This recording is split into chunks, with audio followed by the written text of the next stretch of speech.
श्रीकाल back benchers, आप सब ठीक होंगे। Welcome back to my channel back bencher channel में एक बार आप सभी का बहुत बहुत स्वागत है। तो आज हम पढ़ने वाले हैं अपने सीरीज़ का unit 5th, that is the Harappan civilisation. अब गाइस, अगर आपने मेरी पहली वीडियोस देखी होंगी तो हड़प्पन सिविलाइजेशन के बारे में पहले भी कई बार जिक्र आ चुका है। और ये टॉपिक एक ऐसा टॉपिक है जो काफ़ी ज़्यादा लेंथी है, ओके, क्योंकि इसमें सारे कंसेप्ट बहुत ज़्यादा हैं गाइस। इसीलिए ये टॉपिक मतलब जब भी आप हिस्ट्री के देखो ना, हिस्ट्री के स्टार्टिंग में ये टॉपिक होता ही होता है। सो कहीं ना कहीं एग्जामिनेशन पॉइंट ऑफ व्यू से भी ये अपनी इंपॉर्टेंस रखता है, ओके।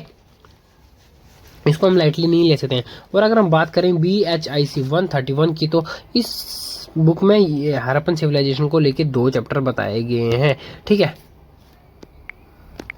ओके। BHIC 131 में हड़प्पन सिविलाइजेशन को लेके दो टॉपिक बताए हुए हैं, 2 चैप्टर बताए गए हैं।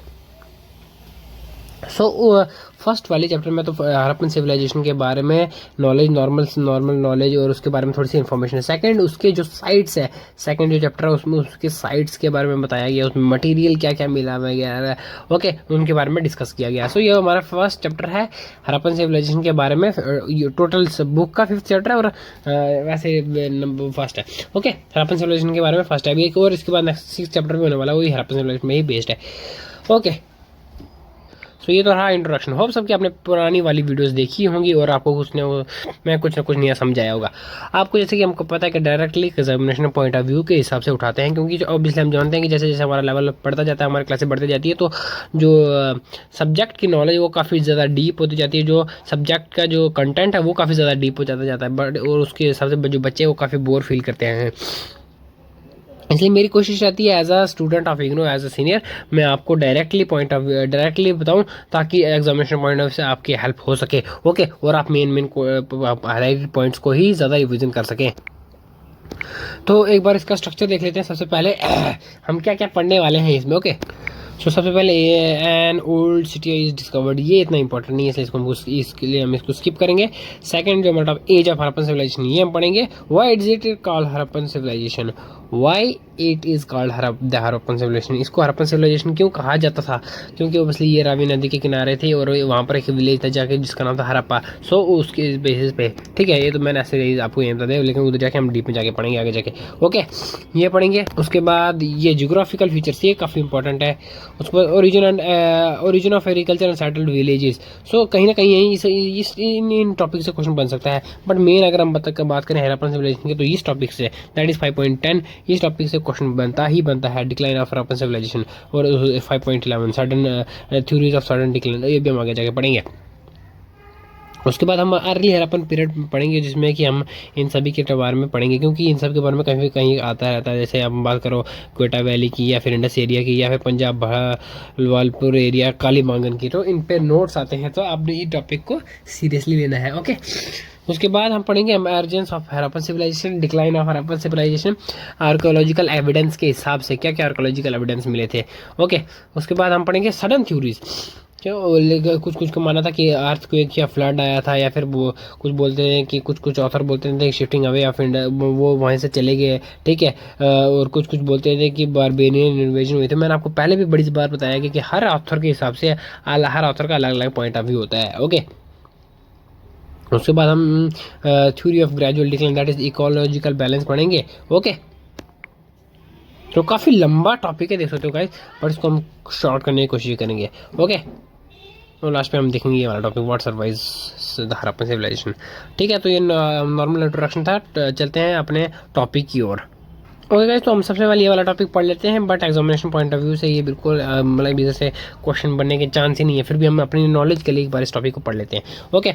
इन 1826, ठीक है, an in English man namely Charles Masson visited a village named Harappa, ठीक है। कौन सी विलेज में गया, दैट इज हड़प्पा में, ओके, इन वेस्टर्न पंजाब के वेस्टर्न इलाके में पड़ता था, आज के टाइम का पाकिस्तान जिसको आप बोल सकते हो, ठीक है। He noted the remarkably high walls and towers of very old settlements. He believe that this city belong to the times of Alexandra, ठीक है, उसको लगा कि ये टाइम जो सिटी, ये इलाका है, जो एरिया है, ये इतना पुराना है कि ये जो वहाँ की उस टाइम का जो स्ट्रक्चर था, वहाँ का जो फोर्टिफाइड एरिया था, जो वॉल्स थी, उसको उसने उनको जब ऑब्जर्व किया, किसने ऑब्जर्व किया था, चार्ल्स मैसन ने, ठीक है, तो उसको लगा कि ये जो है ये अलेक्जेंड्रा के टाइम पीरियड की होंगी। Okay, in 1872 a famous archaeologist that is sir Alexander Cunningham. अब अलेक्जेंडर कनिंगम कौन थे?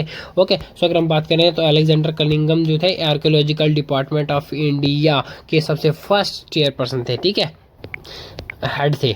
ओके, वो वहाँ पर आए। The people of surrounding area told him that the high mounts of Harappa were parts of thousand of year old city, ठीक है, तो वहाँ के जो लोग थे उन्होंने उनको उसके बारे में, सिटी के बारे में बताया कि दैट इज कि हड़प्पा सिविलाइजेशन के जो ये हाई माउंट्स है वो काफ़ी ज़्यादा पुराने हैं। Okay, it had dune because of its weakness of its king. So अब में हम ऑब्वियसली माना जाता है कि कोई भी किसी भी एम्पायर का डाउनफॉल सिर्फ उसके किंग की वजह से हो सकता है, उसकी आर्मी की वजह से होता है, क्योंकि अगर वो अगर वीक होगी तो इन्वेजन करने वाले उस पर अटैक कर देंगे और वो डाउनफॉल हो जाएगा। Okay, Cunningham collected some archaeological objects from the site, but he could not determine which period of history they really belongs. He simply believed that these objects were probably from outside India. Thus, he concurred with the opinion of the people of the village that the city was about thousands of years old. However, in 1924, when another archaeologist, Sir John Marshall, हम बात करें अगर sir Alexander Cunningham के बात हो, sir John Marshall बने थे, ठीक है, एडीआई के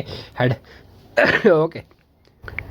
Reported about Harappa, he talked about the discovery of long forgotten civilization, which was an old in the civilization of Egypt and Mesopotamia. It is not curious. The people of surrounding region were indifferent to remains of the city. Then a British archaeologist came and informed us that the city was about 5,000 years old. How could the people and the scholars from different ideas what could be the method of dating of old site? So यहाँ पर आपको normally Harappa civilisation की, Harappa village की story बताई गई है। Okay, तो अगर आप कहीं पे कंसेप्ट वगैरह पूछ के आए लिया गए तो आपको यहाँ पर स्टोरी मिल जाएगी लिखने के लिए, ठीक है। तो सबसे पहले जो थे सर अलेक्जेंडर कनिंगम आए थे। ओके, उसके बाद सर जॉन मार्शल आए थे। ओके, एक पर्टिकुलर जगह पे बाद में उन्होंने बताया था कि ये सिटी जो है 5,000 ईयर ओल्ड है। Okay, now the question is why it is called the Harappan civilisation. इससे हड़प्पन सिविलाइजेशन क्यों कहा जाता था? ओके, और साथ साथ हड़प्पन सिविलाइजेशन के साथ साथ इसको इंडस वैली सिविलाइजेशन भी बोला जाता है। Okay, beginning with the discoveries of Harappa, nearly 1,000 settlements having similar traits have been discovered. Scholars named the Indus Valley Civilization because initially most of settlements were discoveries in the plains of Indus and its tributaries. Archaeologists, however, call it the Harappan Civilization because in archaeology there is convention that when an ancient culture is described, it is named after the modern name of site which first reveal the existence of that culture. So यहाँ पर normally एक concept बताया गया कि क्यों इसे Harappan civilisation कहा गया। बात करें अगर इसकी तो इसको सबसे पहले जो है हड़प्पन सिविलाइजेशन से पहले इंडस वैली सिविलाइजेशन भी बोला जाता है। सो इससे पहले आपको पर्टिकुलर में बताता हूँ, एक अगर सिविलाइजेशन की बात करें तो इसको दो नाम है, Harappan civilisation and Indus valley civilisation. क्यों नाम है इसके बारे में? हड़प्पन से अगर हम बात करें इंडस वैली सिविलाइजेशन की, अगर हम बात करें इंडस वैली सिविलाइजेशन की, तो इंडस वैली सिविलाइजेशन हमको पता है कि इंडस प्लेन्स है पर इंडस नदी बहती है उस इलाके में, ठीक है। सो ये वाला सारे इलाके में ये नगरी बसी हुई थी, ये सिविलाइजेशन बसी हुई थी। So Indus planes, Indus valley के आधार पर इसका नाम इंडस वैली सिविलाइजेशन रखा गया था। ओके, और उसके साथ जो दूसरी ट्रिब्यूटरीज थी वहाँ पर बहती रहती थी, ठीक है। तो उनके नाम पे, उनके हिसाब से इसलिए उस जगह का नाम, इस सिविलाइजेशन का नाम इंडस वैली सिविलाइजेशन रखा था। साथ ही साथ में ये भी माना गया है कि आर्कियोलॉजी के हिसाब से कि किसी भी पर्टिकुलर जगह पे अगर कोई चीज़ की खोज हुई है तो उसको उसके मॉडर्न नाम, उसका जो उस टाइम का नाम टाइम पीरियड है उसका नाम के हिसाब से रखा जाएगा, ठीक है। सो जो इंडस वैली सिविलाइजेशन थी वो किस इलाके के किनारे थी? दैट इज हड़प्पा के इलाके के किनारे थी, ठीक है। सो दैट इज वाई, इसीलिए इस जगह का नाम हड़प्पन सिविलाइजेशन भी रखा गया था। ओके, उस जगह का नाम हड़प्पा था इसलिए उस जगह के हिसाब से इसका नाम हड़प्पा रखा गया था। ओके, टॉपिक है that is the geographical features. Geographical features हम एक बार देख लेते हैं, वैसे इसमें इतना कुछ है नहीं। बट फिर भी ऐसे कभी आपको term. The area of present day Pakistan and north western India form the core region of Harappan civilisation. These area are characterised by dry weather and central rainfalls. However there are some important variations among these areas, whereas area of Punjab and Sindh are dominated by alluvial plains and the Indus River system. Area of Balochistan are characterized by the steep Cagley hills. Okay. सो यहाँ पर normally इतना बताया गया कि geographical जो features हैं Harappan civilisations के, वो उसके बारे में बताया गया। आज के टाइम की अगर हम बात करें पहले के टाइम की, तो अगर हम रफली 1 मिनट एक इमेज ड्रॉ करें, अगर सपोज दिस, ठीक है, तो ये अगर हमारा जम्मू कश्मीर का ये वाला पार्ट आगे एरिया वाला है। ओके, सो हम देखते हैं कि इस पर्टिकुलर एरिया में हमको हरप्पन सिविलाइजेशन देखने को मिलती है। कैसे? क्योंकि हमको पता है कि जो इंडस रिवर है, इंडस रिवर वो यहाँ से बहती है। ओके, सो ये वाला आगे इंडस रिवर का एरिया। ओके, सो ये आगे इंडस रिवर का एरिया वगैरह इस जगह पे हमको देखने को मिलती है हरप्पन सिविलाइजेशन जो कि है बहुत है। अब ये देखो नॉर्थ वेस्टर्न इंडिया, इन्होंने जब जोग्राफिकली इसका मेंशन किया, that is the north western India and the Punjab and the Pakistan, present day Pakistan, जो कि ये वाला एरिया पड़ता है। ओके, सो यहाँ पर काफ़ी सारी साइट्स जो है हमको देखने को मिलेगा। अगर हम बात करें पर्टिकुलरली हरप्पा की, तो हरप्पा जो कि है वो सिंध में पड़ता है, जो कि आज का प्रेजेंट डे पाकिस्तान है। ओके, सो हरप्पन सिविलाइजेशन की जो मैक्सिमम है वो नॉर्थ वेस्टर्न इंडिया और पाकिस्तान में पड़ती हैं एरिया में। Okay, north eastern Baluchistan valley floors might provide some possibilities of agriculture. तो अगर हम बात करें एग्रीकल्चर की, तो सबसे पहले हमको उसके जो अवशेष मिलते हैं वो है मेहरगढ़, जो कि हरप्पन सिविलाइजेशन की एक बहुत ज़्यादा इंपॉर्टेंट प्रोमिनेंट साइट है। ओके, जिससे अगर एग्रीकल्चर की और साथ में हमको बलूचिस्तान के एरिया में भी जो कि एग्रीकल्चर के एविडेंस मिले हैं। Okay, this area has been inhabited by the another set of peoples also, namely the pastoral nomads who had their herds, sheep, goats, cattle की shifting from uplands to lowlands in search of pastures and their herds। अच्छा, सो यहाँ पर बताया गया कि जो देखो अगर हम बात करें बलूचिस्तान की ना, वो अफगानिस्तान की आप बात करो या फिर आज के टाइम के, सो जो ये ऊपर वाले इलाके हैं ना, मिड एशिया वाले या फिर इंडिया के नॉर्थ में आते हैं। ठीक है, सो यहाँ पर आज के टाइम पे भी शिफ्टिंग कल्टीवेशन प्रैक्टिस की जाती है। ओके, शिफ्टिंग कल्टीवेशन आपको तो पता ही होगा, मतलब जहाँ पर जो नोमैड्स जो लोग हैं वो एक जगह पे नहीं रहते हैं। सो ये क्या करते हैं, अपने एक टाइप के बकरवाल से गुजर बोल सकते हो, जो कि अपने भेड़ों के साथ शिफ्ट करते रहते हैं, एक जगह पे नहीं रहते हैं। अब देखो एक जगह पर्टिकुलर जगह पे घास वगैरह है, वहाँ पे खा के सीजन चेंज हो गया, यहाँ से घास कहीं और लग गया है तो वहाँ चले जाएंगे, फिर वहाँ से यहाँ आएंगे, फिर अगले साल वहाँ जाएंगे, फिर यहाँ आएंगे, फिर अगले साल वहाँ जाएंगे, फिर वहाँ आएंगे, फिर वहाँ। सो इनका एक पर्टिकुलर रूट बना हुआ होता है।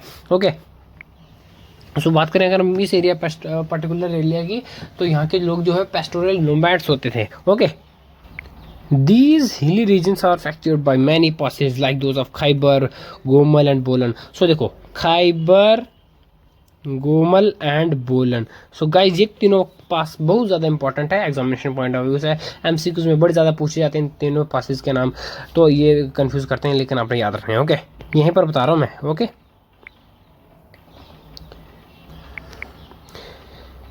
okay, the similarity in the climate and the landscape of Harappan civilization and those of Iran Iraq borderland has led to the scholars to hypothesize that agriculture communities must have emerged in these areas in the roughly same period. In Iran and Iraq, agriculture began around 8000 BCE।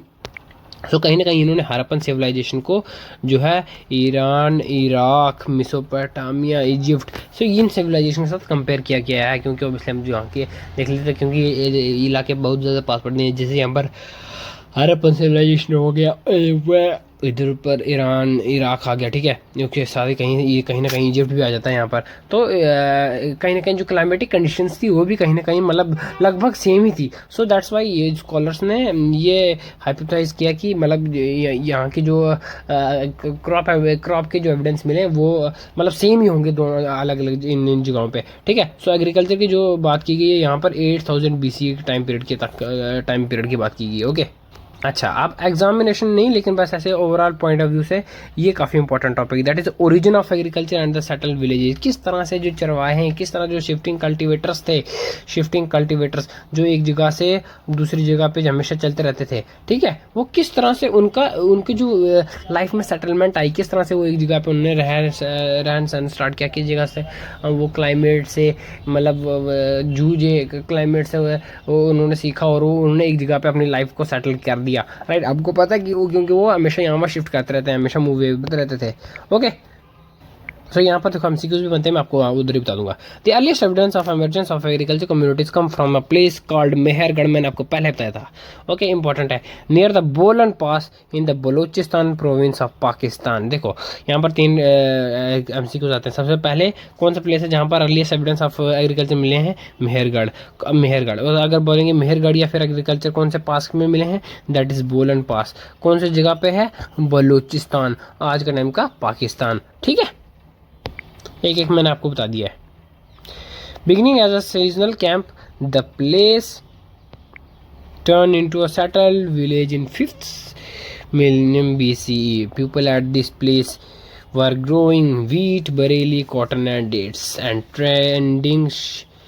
tending sheep, goat, and cattle. Mehergarh is located at a place where the alluvial plains of the Indus join the uneven hilly plateau of Indo-Iranian borderland.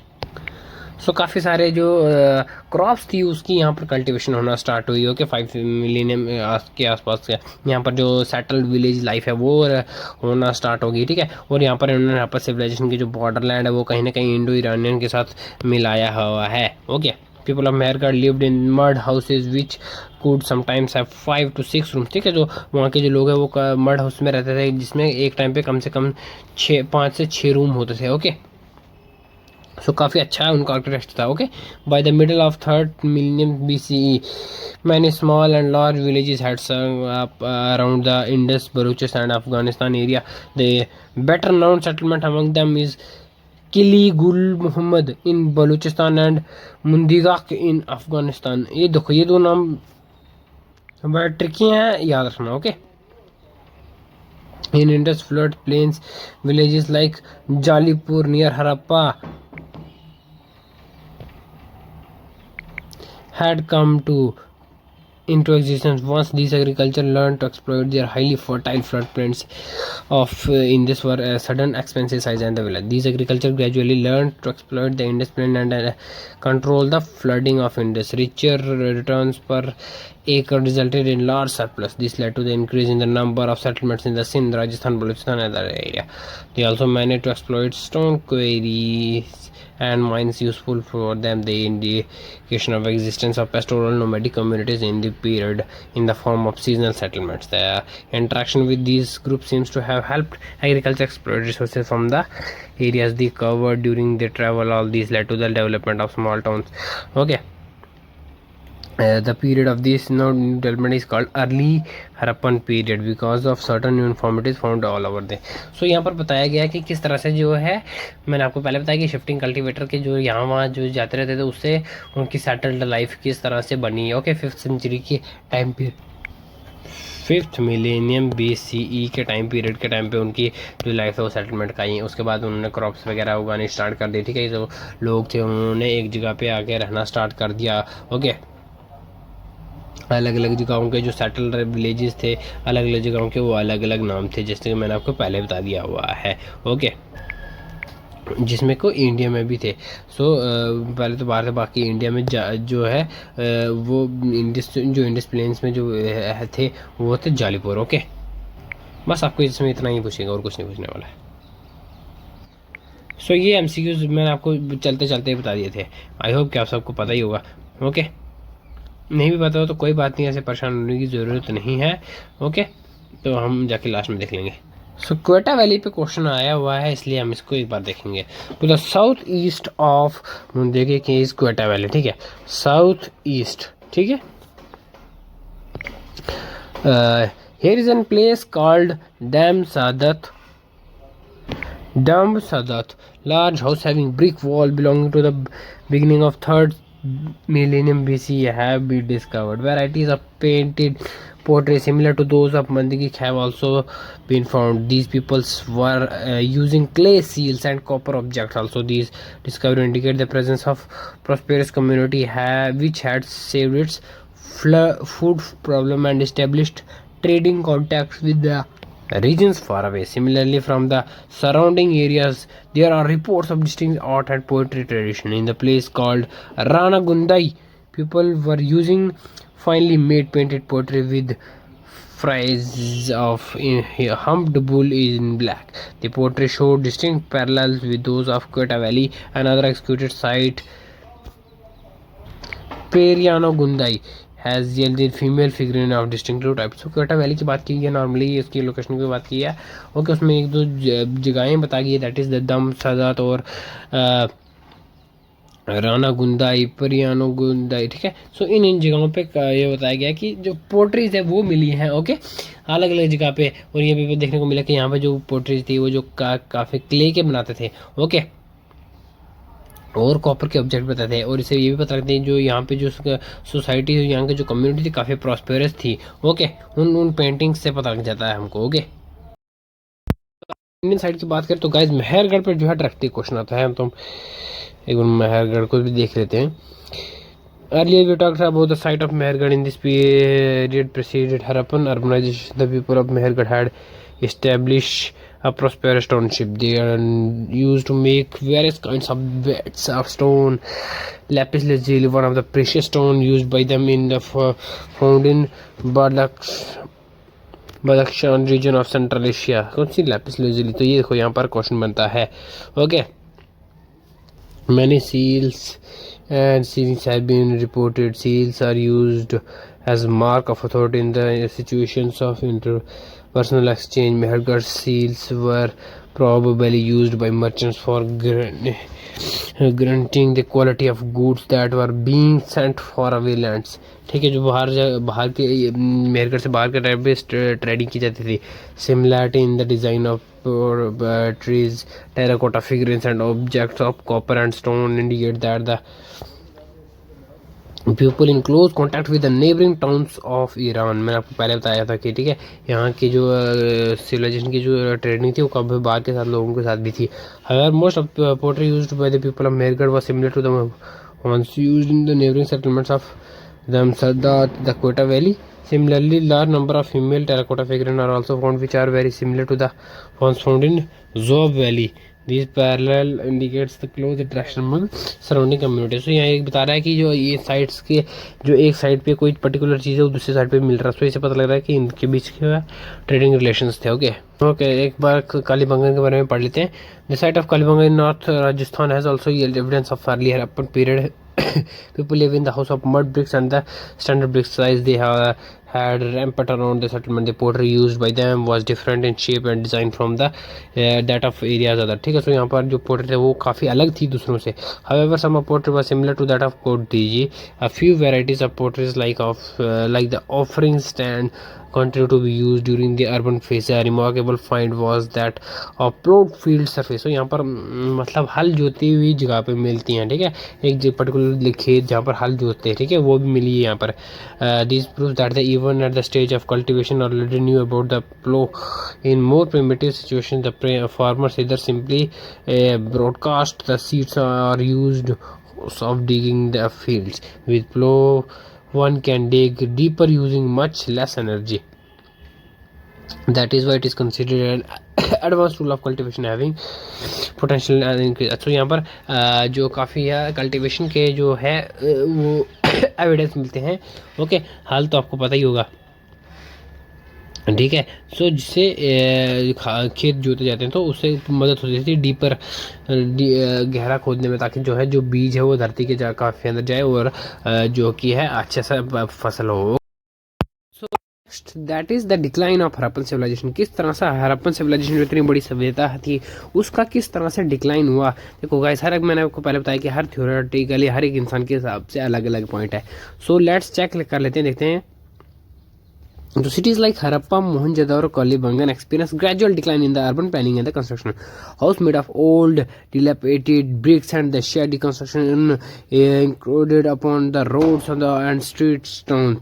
इसमें partition sub construct divided in the courtyards of the cities were fast turning into slums. A detailed study of architecture of Mohenjo-daro shows that the many entry points, the Great Bath, were blocked. Sometimes later, the Great Bath and the Grand fell into the total discuss. At the same time, the late levels Mohenjo-daro showed a distinct reduction in the number of sculpture, figures, beds, bangles, works.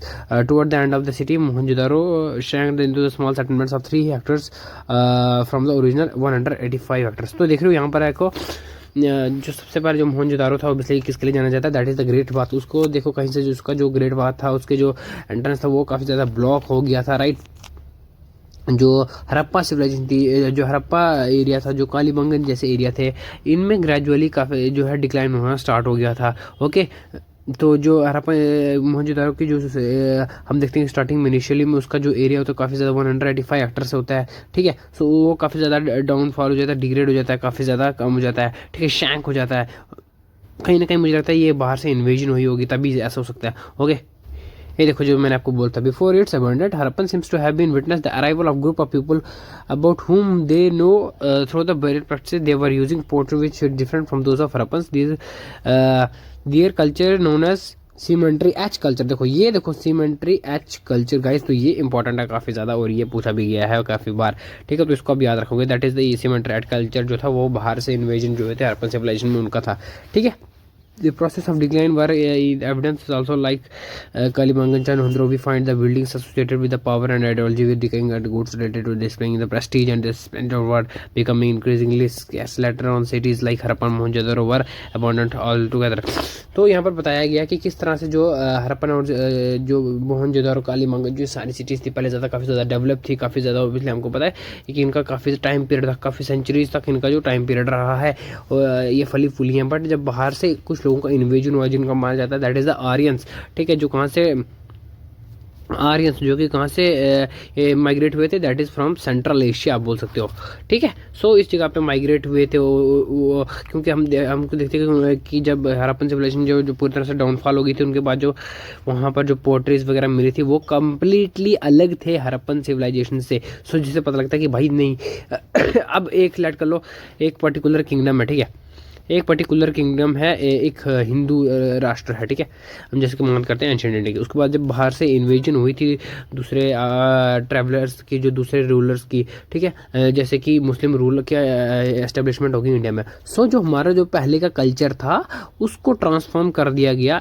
Muslim culture में, ठीक है, जहाँ पर हमारे मंदिर वगैरह वो थे तो उनको तोड़ के वहाँ पर मस्जिदें बनाएगी, राइट। सो लेकिन आज के टाइम में जब हम देखते हैं, जब हम आर्कियोलॉजिकल एविडेंस हमको मिलते हैं तो कई हमको वहाँ पर भी अभी कई सारे मस्जिदें हैं जिनमें शिवलिंग मिले। क्यों? क्योंकि वहाँ पर रियलिटी में एक्चुअली इनिशियल टाइम पे जो है हिंदू धर्म के जो मंदिर वगैरह होते थे, ठीक है, वो वहाँ पर बट उनको डिस्ट्रॉय करके वहाँ पर मस्जिद बनाई गई थी। तो मस्जिद बनाने से लेकिन जो रियलिटी में जो अस्तित्व है हिंदू धर्म का, जो हिंदू मंदिरों का उस टाइम जो वहाँ पर बने हुए थे तो वो ख़त्म नहीं होता। तो जब हमको वो उस मस्जिदों में कई मस्जिदों में जो हिंदू धर्म की मूर्तियाँ और हिंदू जी के वो मिले तो उससे ये पता लगता कि यस इस टाइम इस जगह पर इससे पहले ये सिविलाइजेशन थी, इससे पहले ये टाइम पीरियड था, ये इससे पहले ये रहा होगा। सो उस चीज़ से हमको पता लगाता है। सो उसी हिसाब से जो भी यहाँ पर जो पोर्ट्रेट वगैरह मिली उससे पता लगता है कि जो सीमेंट्री एच कल्चर है, राइट, वो जो सीमेंट्री एच कल्चर है वो टोटली अलग डिफरेंट है किससे, हरप्पन सिविलाइजेशन से। उससे पता लगता है कि वहाँ पर इन्वेजन हुई थी, ओके, जिसकी वजह से उनको डिक्लाइन हुआ था।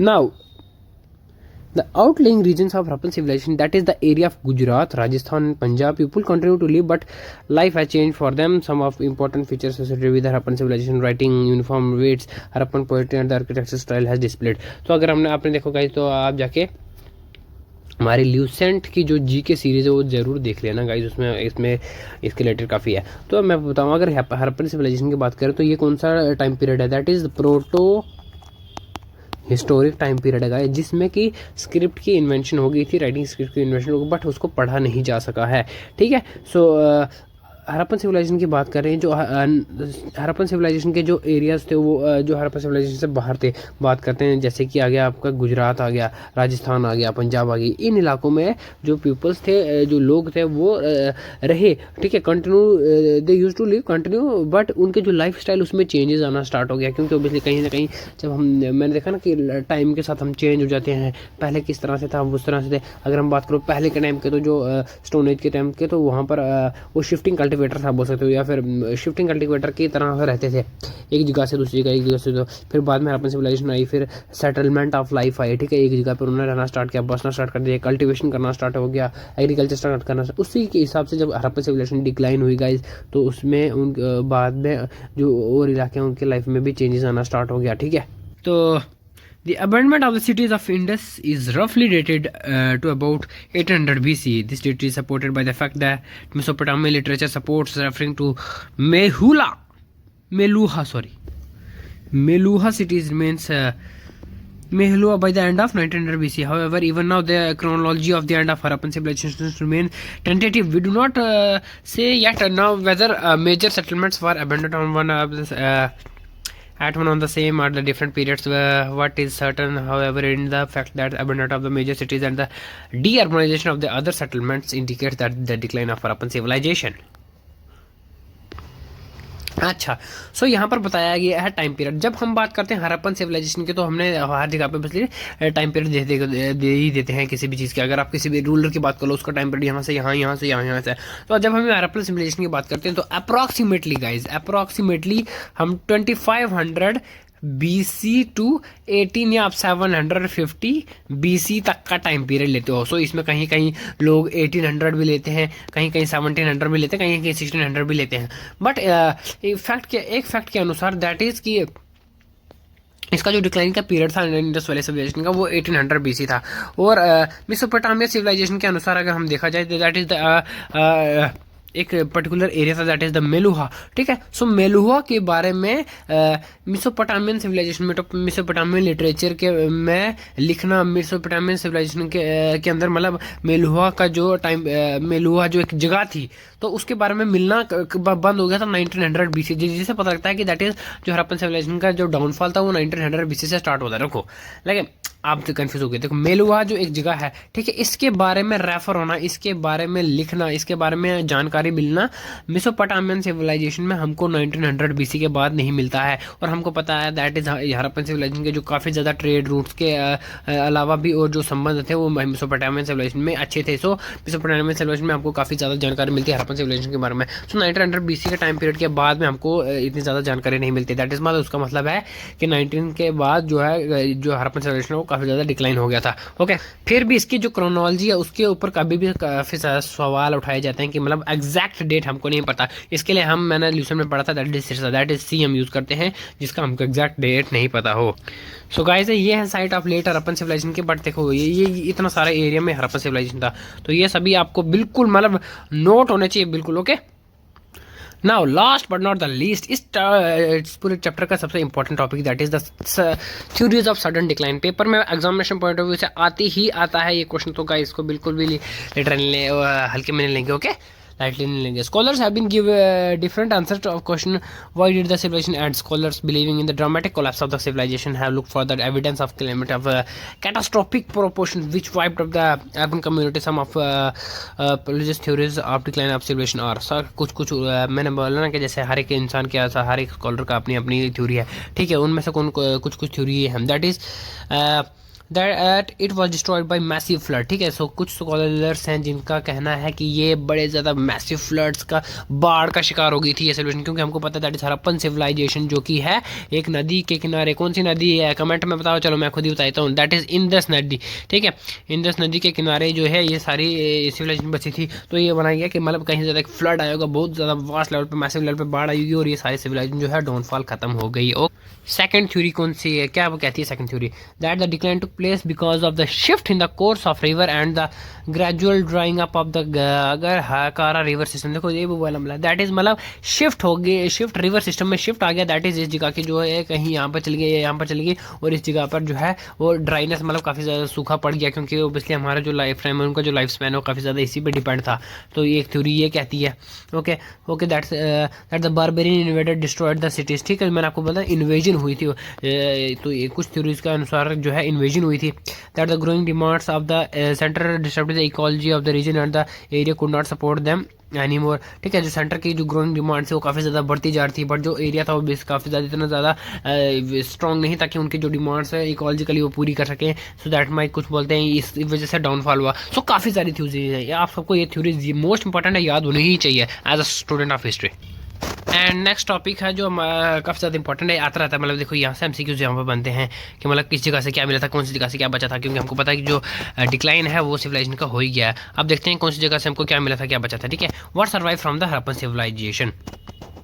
The cults of Pashupati, that is Pashupati, हमको पता है, the Pashupati Shiva, that is Mahadev, okay, and the mother goddess and phallic worship seems to have come down from the Harappan tradition. Similarly, the cult of scared places, rivers, or trees of scared animals show a distinct continuity in the subsequent historic civilization of India. The evidence of fire worship and the sacrifice at Kalibangan and Lothal is significant. These were the most significant elements of the Vedic religion. Could the Aryans have learned these practices from Harappan priesthood? The hypothesis would require more evidence, but it is not unlikely. So ये माना जाए कि इन जगहों से यही मिला, जैसे पशुपता महादेवा की जो मिली है, ठीक, मदर गॉडेस की मिली है। ठीक है, उसके बाद हम बात करते हैं अगर इस जगह तो दैट इज कालीबांगन और लोथल की जगहों से उनके फायर वर्शिप, ठीक है, सेक्रीफाइस के बारे में देखने को मिलता है। उसके बाद क्या, जब उसके बाद दैट इज द जब वैदिक टाइम पीरियड आया, ठीक है, तो उसके बाद क्या वैदिक लोगों ने हरप्पन सिविलाइजेशन के जो ये रीति रिवाज थे, क्या सेक्रीफाइसेस थे, क्या उनको फॉलो किया। Okay, many aspects of domestic life like house plants, disposition of water supply and the attention of bathing survive in the settlements of subsequent period. The traditional weight and the currency system of India based on the ratio of 16 as per unit was already present in the Harappan civilization। देखो ये देखो आगे question, that is ratio 16 per unit. देखो ये 16 ये ratio आपने याद रखनी है। ओके, तो ये एमसीक्यू में पूछा जा सकता है। मैंने आपको बताया था that techniques of making potter's wheel in the modern India are similar to those used in the Harappan civilisation. देखो आज के टाइम के जब हम बात करते हैं तो जो पोर्टर व्हील है गाइस, तो वो आज के टाइम को जो मॉडर्न टाइम में भी इवन के यूज़ करते हैं वो हरप्पन सिविलाइजेशन से तो चलता आ रहा। तो देखो मतलब काफ़ी बहुत बड़ी बात है यार कि उस टाइम पीरियड से लेकर इस टाइम तक भी अभी ये चल रहा है। ओके, हम उसको फॉलो कर रहे हैं। Bullock carts and the boats used in the modern India are already present in the Harappan civilisation were already present in the Harappan sites. As such, we can say that the many elements of Harappan civilization survive in the subsequent historical tradition of the India. So Harappan civilization की काफ़ी ऐसी सारी चीज़ें काफ़ी जिनको इस time की still present India में भी अपनाया जा सकता है, अपनाया जा रहा है। देखो अब किसी जगह से किसी साइट से जब हम साइट पे आर्कोलॉजी करते हैं तो ठीक है उस जगह से बड़ी सारी चीज़ें मिलती हैं। सो उस चीज़ को वहीं पर रखा जा सकता है, उससे हमको सीखने को मिलता है। अगर हम बात करें मोहनजोदारो की तो हमको सबको पता है दैट इज़ उनका क्रिस क्रॉस पैटर्न था, किस तरह से उनकी गलियाँ थी, किस तरह से उनके जो ड्रेनेज सिस्टम था गाइस वो काफ़ी ज़्यादा एडवांस लेवल तक का था। ठीक है सर, वो भी एक यहाँ पर अपनाया जाता है जब अगर बात करो बड़े बड़े शहरों में। ओके, लाइक कॉलोनीज वगैरह। देखो archaeological remains of washroom drainage, जैसे मैंने आपको बताया था, देखो राइट किस तरह से इनका ड्रेनेज सिस्टम है ना। आई होप कि अब आप सब ये सारे जो है ये क्रॉस कर ही लोगे। ओके, अभी जो हमने पढ़ा देखो importance of survive in Harappan civilisation 50 words, ये 50 इन इसको आप 100 वर्ड में तैयार करोगे। ठीक है, और इसी साथ एक बार की वर्ड्स भी देख लो आप सारे, ठीक है, पॉज करके देख लेना, बट इतने इसमें भी पूछा जाता नहीं है। ओके, तो आंसर की ये है। ठीक है, तो होप सब कि आप सबको ये वीडियो तो वैसे तो चैप्टर काफ़ी ज़्यादा लंबा था, लेकिन आप सबको होप सब कि आप सबको पसंद आएगा। मिलते हैं आपके साथ नेक्स्ट चैप्टर में। Thank you and bye bye.